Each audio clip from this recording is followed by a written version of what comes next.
Well, from about 2011 to 13, we had obviously a really drought years in which forages were limited and beef production really took a huge hit. That's just opened up a new opportunity for research to investigate what are the opportunities for raising beef cattle in more of a confined or semi-confined setting, and what would those effects be on the health of the cattle, the performance of the cattle, the economics of the beef production system.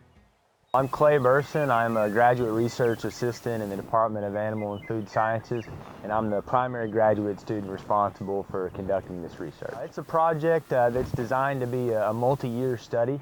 So this year is the first year of this study. We're leasing a set of cattle from Cactus Cattle Company, and we're going to maintain this cow herd at 250 head for the upcoming years. So the first study we have designed for this year is set up to evaluate parameters of calf health, cattle performance, and economics in several different calving systems. So the first system we have, the first treatment in our study is our conventional system that you see right behind us.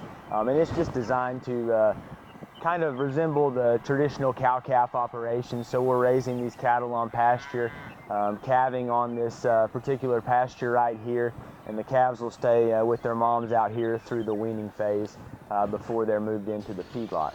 The second treatment that we have in this study will be a system where we're calving in confinement in the feedlot, and so those cattle will remain in a single pen throughout the entirety of the calving season and on throughout the weaning phase. The third treatment we have on this study is what we call the Sandhills calving system. So it's another confined calving system where the cattle will start calving in the feedlot in a single pen, and then after half of the cattle have calved, we move the bred heifers to a clean pen to calve, the thought being that we can reduce pathogen load on the younger calves and hopefully not have as much sickness early on in life. In certain years when you don't have enough pasture to graze and resources are limited from a feed standpoint, it does make sense, and you might have to move cattle into confinement. So hopefully we'll be able to establish with this study some measures that we can take to try to improve calf health when you calve in a confined system.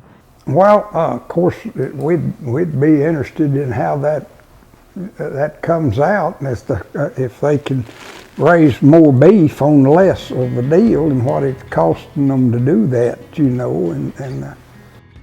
Well, personally, I just have a real passion for the beef industry. Obviously, not having enough forage available in traditional production systems can be hurt some years by drought. We just run ours out on large pastures, and we like for a cow to be out in a big pasture, to be able to breed and conceive, and then to have a calf and a calf to stand up and suck without anybody being there, because if they can't do that, why, it's a problem instead of an asset. Well, I think in this part of the world, cattle is obviously an important business, and I think it represents Texas Tech well to have a project that could be applicable to this part of West Texas, and I certainly think it bodes well for our university to be conducting relevant research in this part of the world.